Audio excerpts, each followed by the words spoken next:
Welcome to Tattooed Freaks in Business Suits, recorded live in the kitchen of the Personal Touch Career Services in Denver, Colorado. I am your host, Donna Shannon. As a professional career coach, I help people navigate the hiring maze to get the job they really love. In addition to working with job seekers one-on-one, I do have a book out there. It's called How to Get a Job Without Going Crazy, and you can find it on Amazon.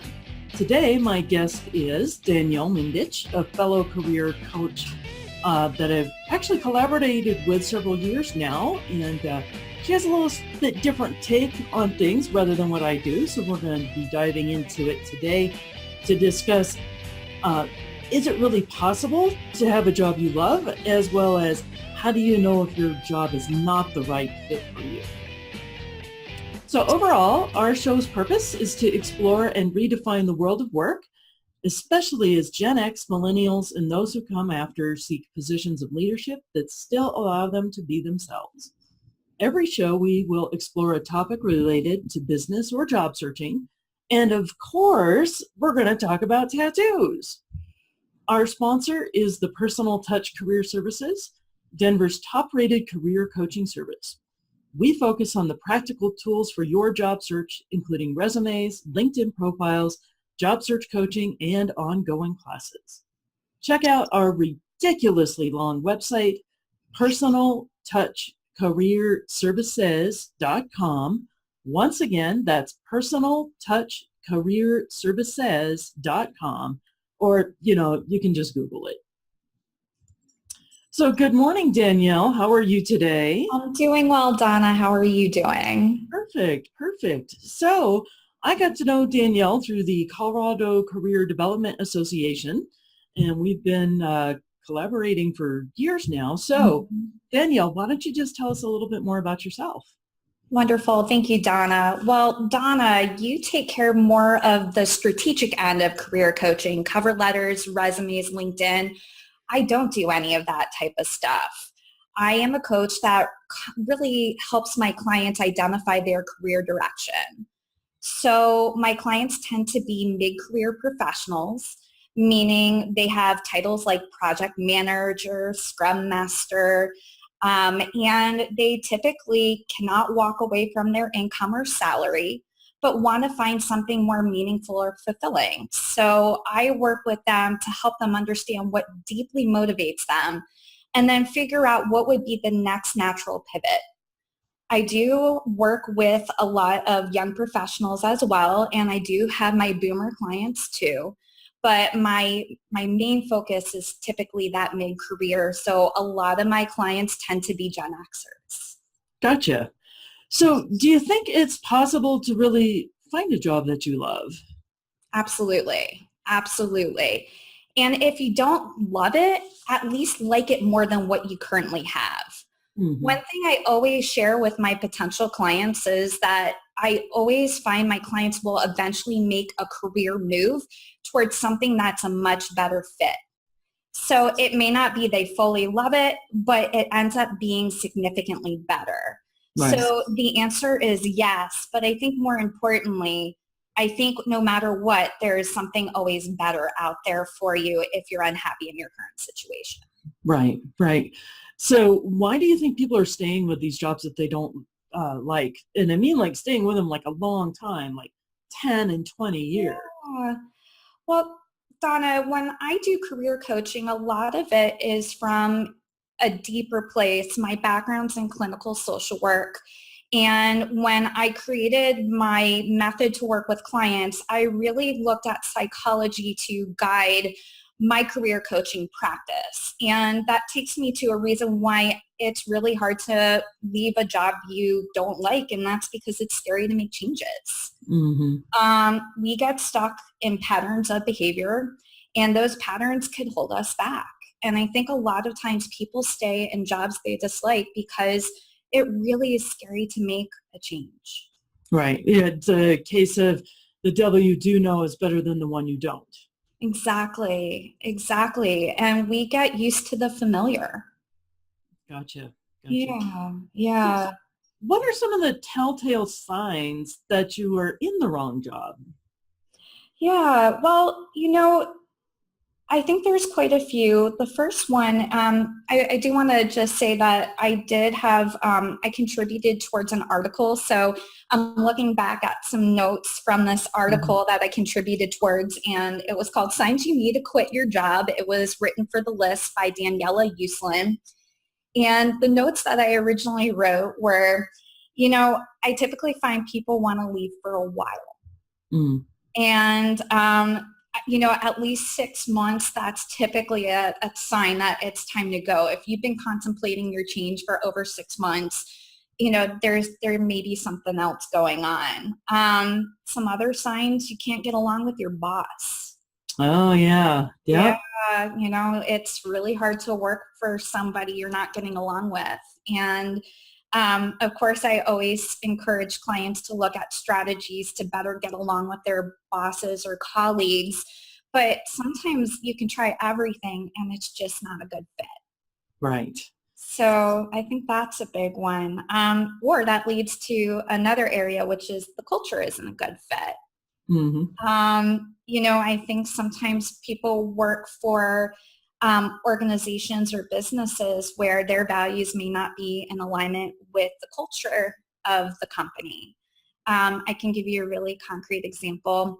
I worked with a client in sales and he was very much about quality relationships, but the sales position he was in was all about the transaction.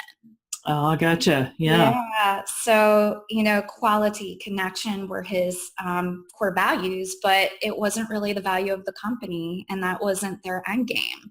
So that was a true value disconnect. And that really led to being a cultural misfit. Gotcha. Yeah. Mhm.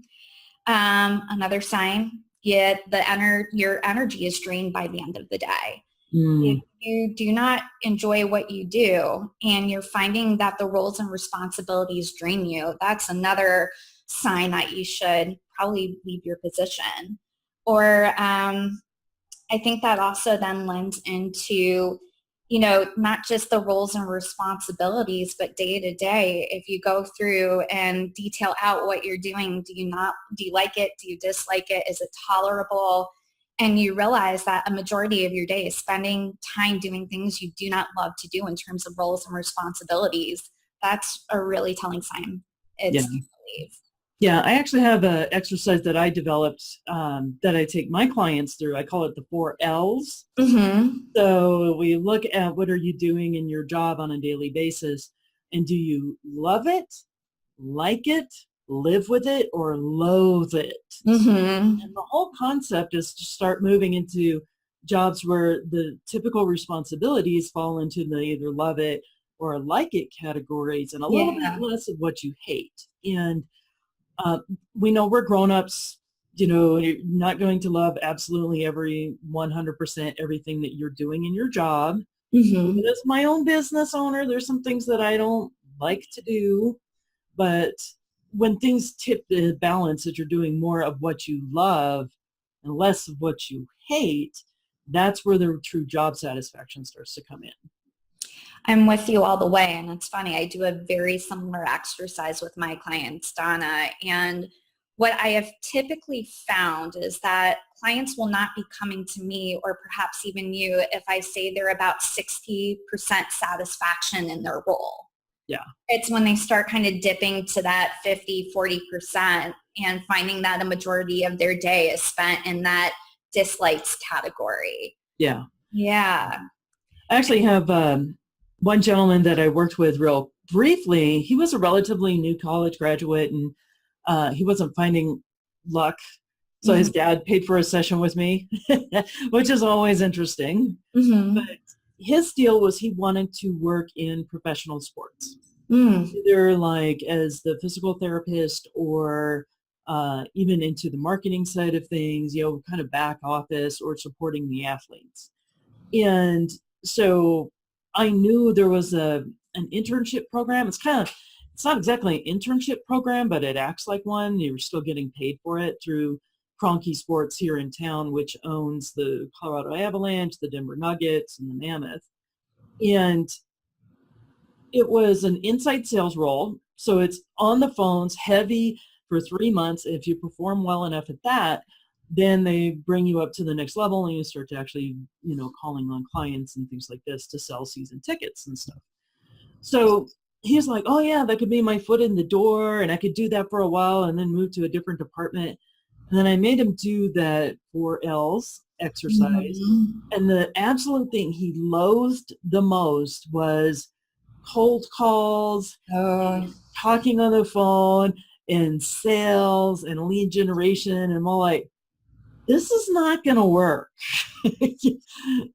Because even if he managed to get into the position, and even if he pushed through all the things that he hated and still managed to do well, the problem with that is burning the bridge. Because say he stepped in there, did okay, but then took on the sales role and performed really poorly. Now he soured the entire relationship with the organization, and there is no other option to move to a different department.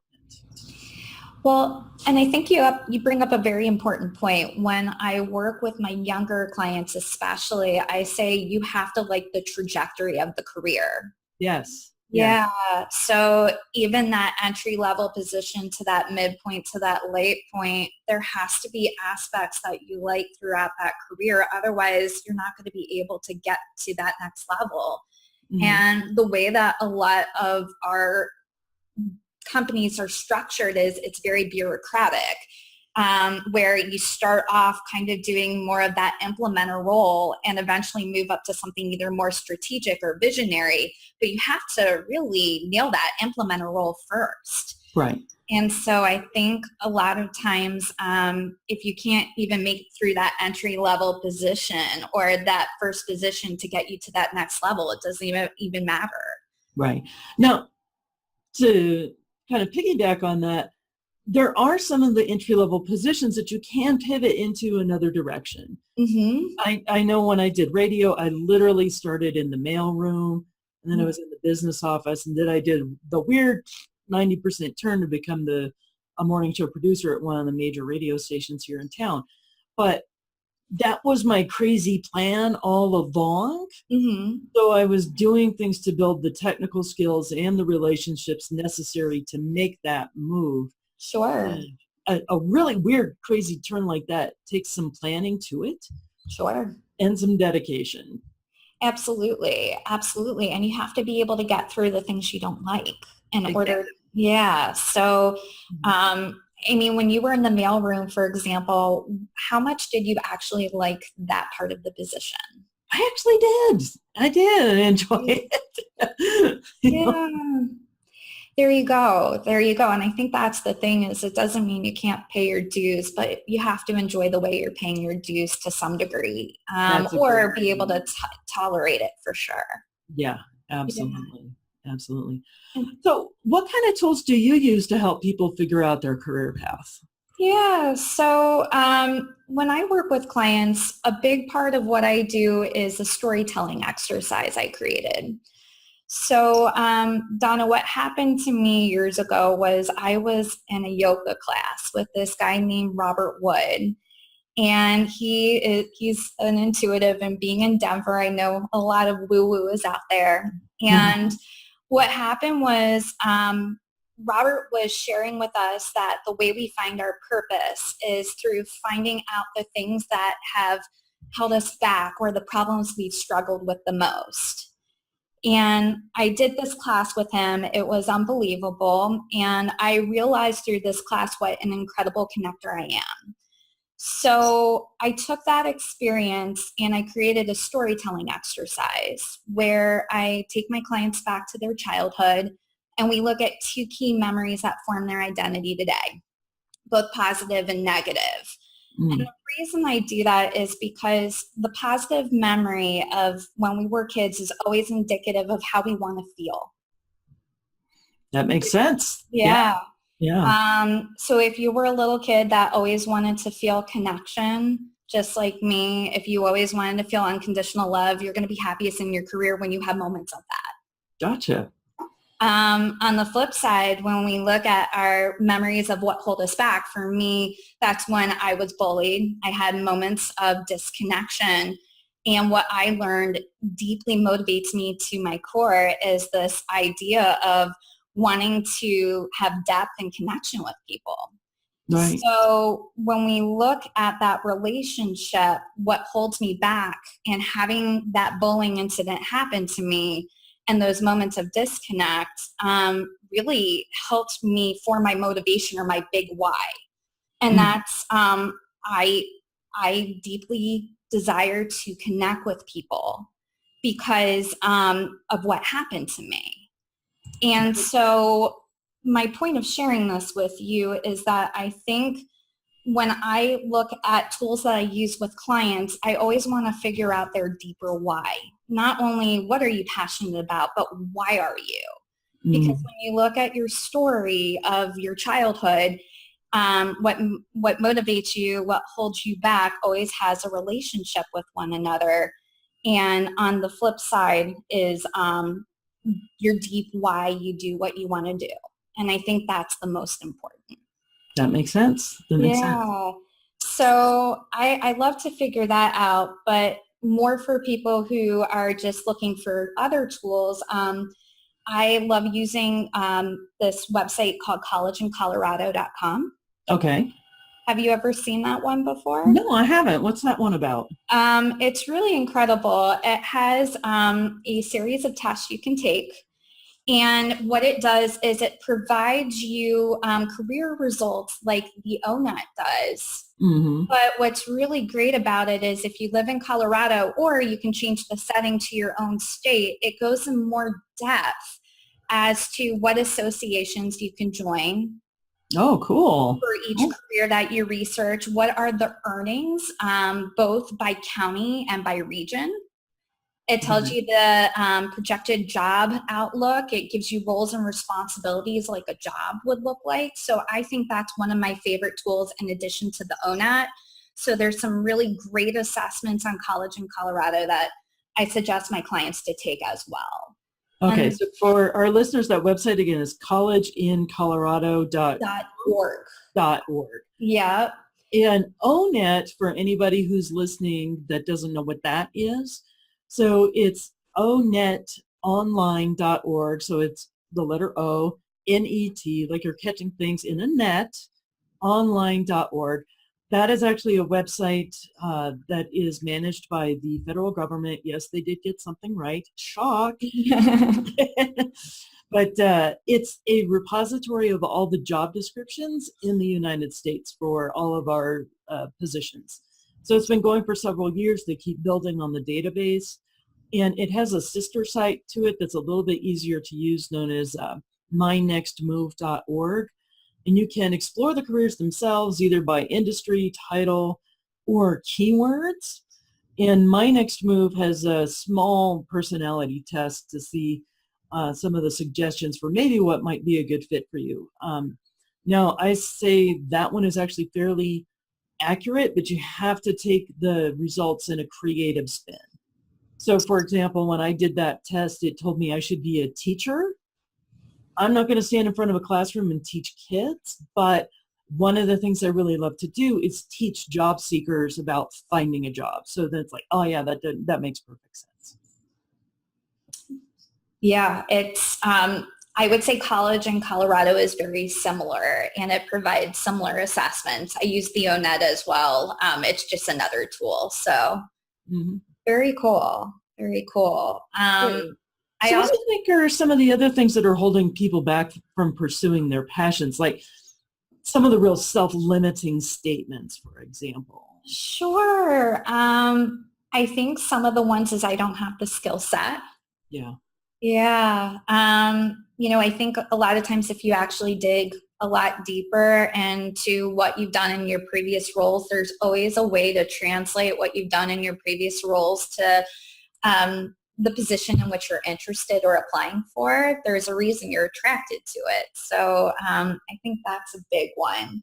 Yeah, and along with the skills thing too, it's real important to know, and this is my HR background shining through, is that there's always things on the job description that I care about more than others.